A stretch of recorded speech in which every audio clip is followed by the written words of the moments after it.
A questão número 54 tem aqui um triângulo retângulo ABC, vértices A, B e C. Então tá aqui A, B e C. Ele deu essas medidas aqui, ó. Isso aqui vale 1, isso aqui vale 2. O cateto menor desse triângulo retângulo e a hipotenusa aqui, 1 e 2. E ele quer que você gire isso. Ele vai girar até que esse ponto B não, até que esse segmento BC volte a ficar na mesma posição que ele estava. Quer dizer, quando você girar uma vez, o triângulo vai ficar apoiado sobre esse lado vai passar para cá. Deixa eu desenhar isso aqui. Ó, esse ponto A, esse ponto C tá fixo, esse ponto A vai fazer isso.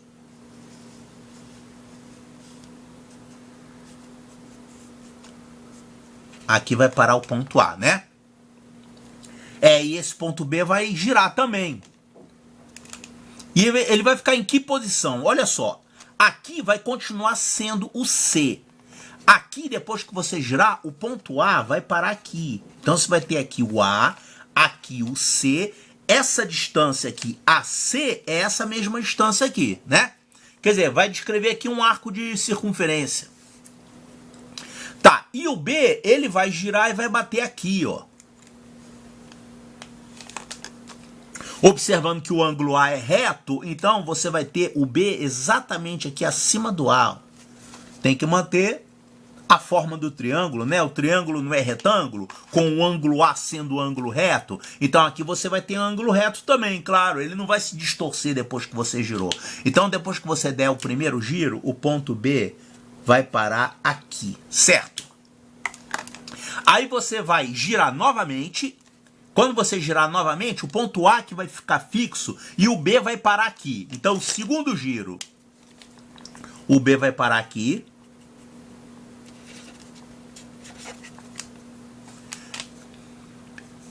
E olha, o ângulo A vai continuar sendo reto. Então, onde é que vai parar o ponto C?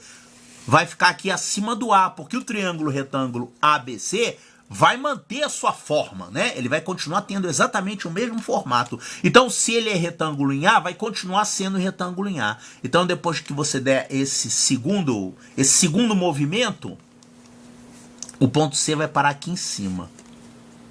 É isso aqui que você vai ter. Finalmente, você vai girar mais uma vez.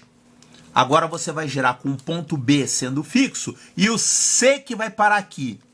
Ele vai voltar à posição original, ele vai voltar a ficar assim. Então, fazendo isso, nós vamos ter aqui o C.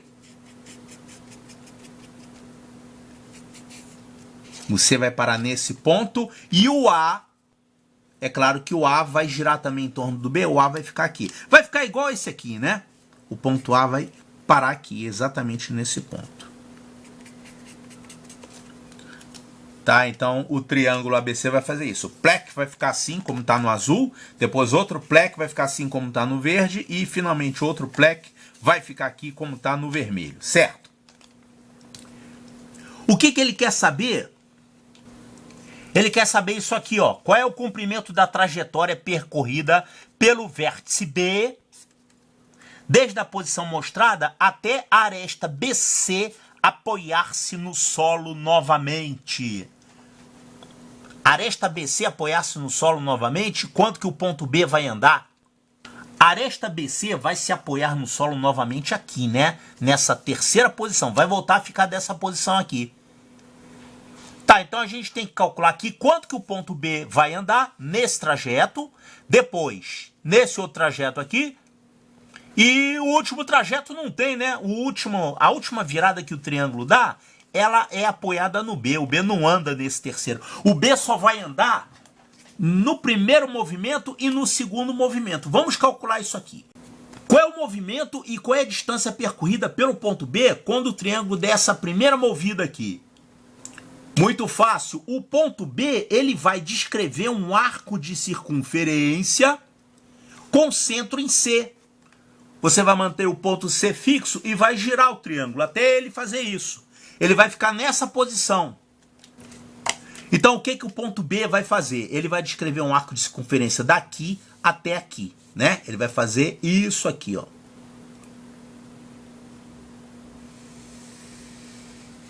Ele vai fazer essa trajetória aqui que eu deixei indicada em vermelho. Isso aqui é fácil calcular, hein?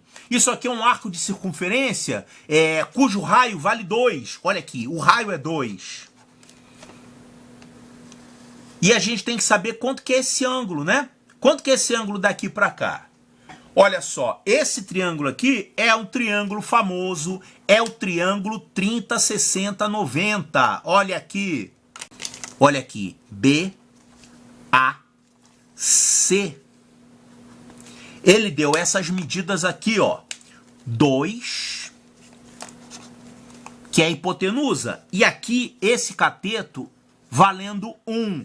Quando é que você tem um cateto menor valendo a metade da hipotenusa? Só existe um triângulo que tem isso. É o triângulo 30, 60, 90. E esse ângulo aqui é 30 graus, esse aqui é 60 graus, né? O cateto oposto a 30 vale a metade da hipotenusa e vice-versa. Se você encontrar um cateto que vale metade da hipotenusa, então o ângulo oposto a ele é 30 graus. Isso aqui é a mesma coisa que dizer que o seno de 30 é igual a meio, né? Depois que a gente aprende trigonometria, a gente começa a falar isso aqui de outro jeito. Fala que o seno de 30 é meio, tangente de 30 é raiz de 3 sobre 3, tá. Mas quando você tá só com a geometria plana na cabeça, não aprendeu trigonometria ainda, você lembra desse jeito aqui. O cateto oposto a 30 vale a metade da hipotenusa. E eu já falei que esse triângulo aparece em todas as provas de matemática, né? Aparece mesmo. Certo? Então esse arco que ele vai descrever aqui é um arco de círculo de raio 2, e o ângulo que ele vai descrever tá fácil calcular, porque eu sei que esse ângulo aqui é o ângulo menor do triângulo ABC, que é 30 graus.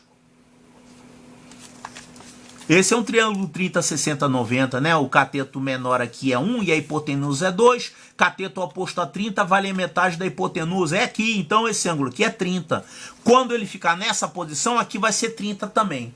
Já que esse pedaço aqui é 30 graus, esse arco todo vale 150 graus. Pronto.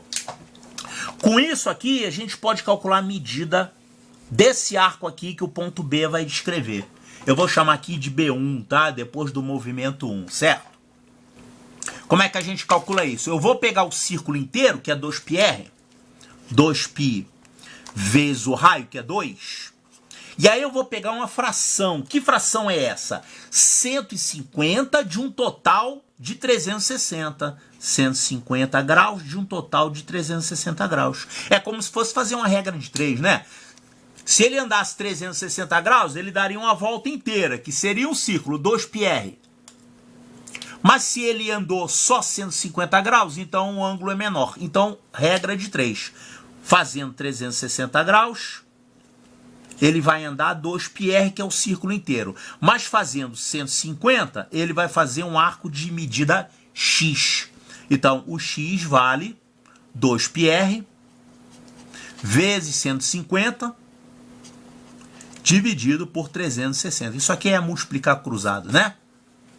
Então é a mesma coisa que a gente colocou aqui, certo? Então a gente já tem essa medida aqui, que é isso. 2π vezes 2 multiplicado por 150 dividido por 360. Essa continha aqui dá quanto, hein? Olha aqui, vamos fazer uma simplificação? Aqui vamos simplificar por 4. Simplificando aqui por 4, 2 e 2 foi embora. E aqui por 4 vai dar 90. 90, aqui 150 sobre 90, vou simplificar por 10.